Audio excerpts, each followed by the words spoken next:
Hello everyone, in today's video we will discuss subjective type question of chapter 4. So first question is, what is skeleton system? Write all parts of skeleton system. The answer of this question is, an adult human being has 206 bones in the body which form the skeleton system of body and give shape to the body. कि adult human being के अंदर 206 bone होती हैं जो body जो skeleton system body का बनाती है और वो क्या करती है, हमारी बॉडी को शेप प्रोवाइड करती है. Next is part of skeleton system. तो स्केलेटन सिस्टम के पार्ट्स क्या है? Skull, vertebra, sternum, ribs, radius, ulna, femur, knee, tibia, pelvis, spine, humerus, rib cage and shoulder. जैसा आपने स्केलेटन सिस्टम के डायग्राम में देखा था. So these all are the parts of skeleton system. Skull, vertebra, sternum, ribs, radius, ulna, femur, knee, tibia, fibula. तो ये सारे parts क्या हैं? स्केलेटन सिस्टम के. Now the second question is, what are the different kinds of muscles and what are their function. कि different kind की muscles कौन से होते हैं, उनके फंक्शन क्या है, कि उनके क्या कार्य हैं. So different kind of muscles are voluntary muscles, involuntary muscles and cardiac muscles. तो पहले हम डिस्कस करेंगे voluntary muscles. तो our arms, neck, shoulder, legs have voluntary muscles. Voluntary means कि जो हम अपनी विल के अकॉर्डिंग काम करते हैं, as they are under our control. तो ये क्या होती है, हमारे कंट्रोल के अंडर होते हैं. कि आपका मन कर रहा है, आप अपनी बाजू को हिला रहे हो, गर्दन को इधर उधर हिला रहे हो, तो these are the due to voluntary muscles.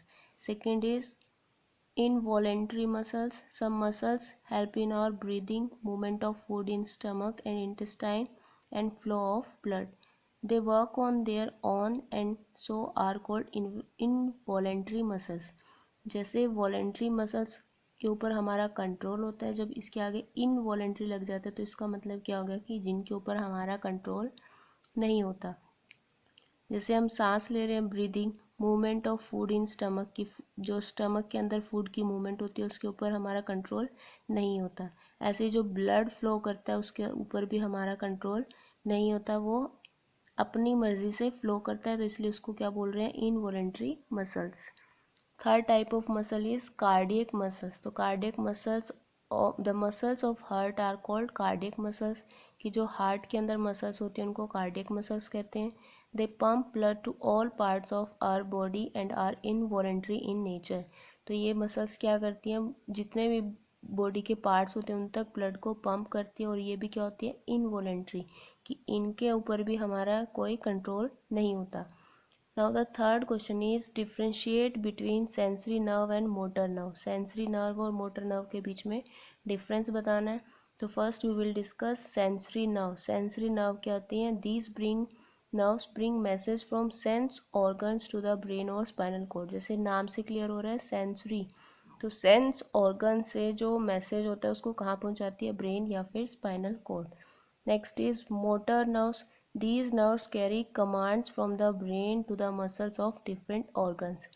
Motor nerves क्या है, कि ये जो ब्रेन से जो कमांड आती है उसको मसल्स ऑफ डिफरेंट ऑर्गन्स, जो डिफरेंट ऑर्गन्स की मसल्स होती है वहाँ तक उस मैसेज को पहुँचाता है. Now the fourth question is, differentiate between movable and immovable joint. Movable और इमूवेबल जॉइंट्स के बीच में डिफरेंस बताना है. Movable joint, the joint that help in movement of our body are called movable joints. कि जो joints हमारी body की movement में help करते हैं उनको बोलते हैं movable joints. एग्जाम्पल क्या हो गया, आर्म्स लेग्स. की आर्म्स लेग्स हमारी बॉडी की मूवमेंट में हेल्प करते हैं. ऐसे ही immovable joints, the joints that can not be moved are called immovable joints. कि कुछ जॉइंट्स ऐसे होते हैं जो जिनके अंदर बिल्कुल भी मूवमेंट नहीं होती, इसलिए हम उनको क्या बोलते हैं, इमूवेबल. तो example is rib cage and backbone. की जो जॉइंट्स होते हैं रिब केज और बैकबोन में वो क्या होते हैं, immovable joints. Now the fifth question is, what are reflex actions. Reflex actions क्या होता है. So answer is, our body has some automatic response. हमारे बॉडी का कुछ ना कुछ ऑटोमेटिक रिस्पॉन्स होता है. For example, if we touch a hot और शार्प ऑब्जेक्ट और boiling water, we withdraw our hand immediately, कि जब हम किसी हॉट या शार्प ऑब्जेक्ट या बॉइलिंग वाटर को टच करते हैं तो हम अपना हाथ इमीडिएटली वहाँ से हटा लेते हैं। दीज एक्शंस आर इंस्टेंट, तो ये एक्शन क्या होते हैं, इंस्टेंट होते हैं, मतलब 1 सेकेंड के अंदर ही आप अपना हाथ पीछे हटाते हो। And does not involve the brain, और इस जो आप विड्रॉ कर रहे हो अपने हैंड को, इसके अंदर जो ब्रेन है वो इन्वॉल्व नहीं होता। तो इस पूरे जो एक्शन को क्या बोलते हैं, रिफ्लेक्स एक्शंस। Thank you.